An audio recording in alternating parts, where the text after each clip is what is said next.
Hi guys, this is Wakeji Kamore and welcome to Reflections by Wakeji Kamore.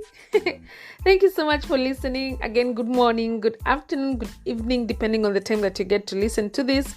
Do remember to share the audio or the podcast or the YouTube link and get the word listening to the word of God. That is life. Today I'll be covering the summary of the book of Leviticus chapter 10, and this is where things get thick real fast. Let's take a quick recap. So the tabernacle has already been built. This happened in Exodus. God has given the instructions on the sacrifices to be offered in it. Moses has consecrated and anointed Aaron as the high priest and his sons, Aaron's sons, as the priests.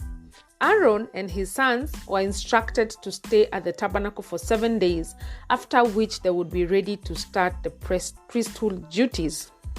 So let's see what happens on their day one or their Monday on duty. After the long holiday on duty, or rather after the long holiday or 7 days staying at the tabernacle. This is actually almost like their first day at work. So I'm going to be doing a summary. I'm not going to be reading word for word, but please just follow through. All right, let's get to this.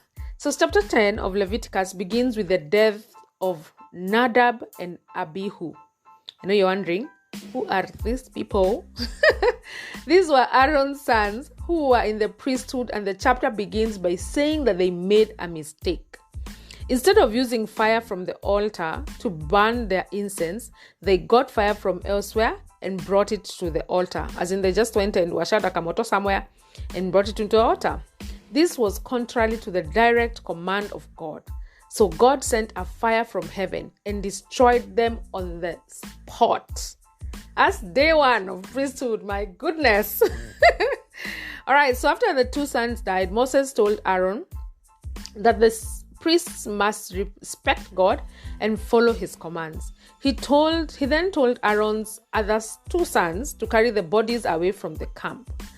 God also told Aaron and his sons to refrain from mourning the deaths, or they will suffer the same fate as well. Aaron and his sons obeyed. So Aaron's two sons have died, and then Moses is like, oh yeah, you two guys, take these bodies out. And then, God is expecting Aaron to not mourn, because, it feels like how our parents would beat us. And then they're like, nisisikie hata ukifanya any noise. That's how it feels in this story. Next, the Lord commanded the priests to refrain from drinking wine or beer while they were in the meeting tent. He said that if they disobeyed this command, they would die. God said that they had to be able to distinguish between what was clean and what was unclean. They had to be sober in order to do that, and in order to teach the people about the laws that God gave them through Moses. The conclusion of Leviticus chapter 10 finds an argument occurring between Aaron and Moses. Aaron's remaining sons had refused to eat the sin offering as part of the atonement following their brother's death. This turned out in Aaron's favor. However, he made the case that the tabernacle had been left polluted by the demise of his sons near the altar. He explained that thorough cleaning would be required to return the altar to its sanctity. And then Moses agreed, and that's where the chapter ends. You see, the thing is, Nadab and Abihu, the sons of Aaron, failed to follow the instructions of the Lord. They were commanded to use a sacred fire in the altar that was kindled by God. This fire at the altar wasn't just like any other fire. It was kindled by God. Instead, they used common fire. And they did so, fire from the Lord devoured them on the spot. Verse 8 and 11 explains how alcohol drove Nadab and Abihu to such a reckless decision.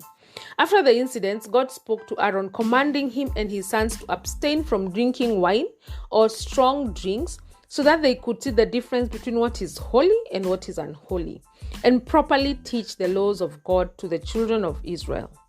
You see, the thing is, alcohol It unmasks the inhibitions of the mind, and it makes it more likely for those that are under its influence to do things that they would not do if they were in their right mind. And God is not honored when we enter into worship without reverence. And when we treat his temple with contempt. And the thing is, according to 1 Corinthians chapter 6, verse 19, which says, "Do you not know that your body is a temple of the Spirit of holiness, who dwells within you, whom you have received from God, and you are not your own?"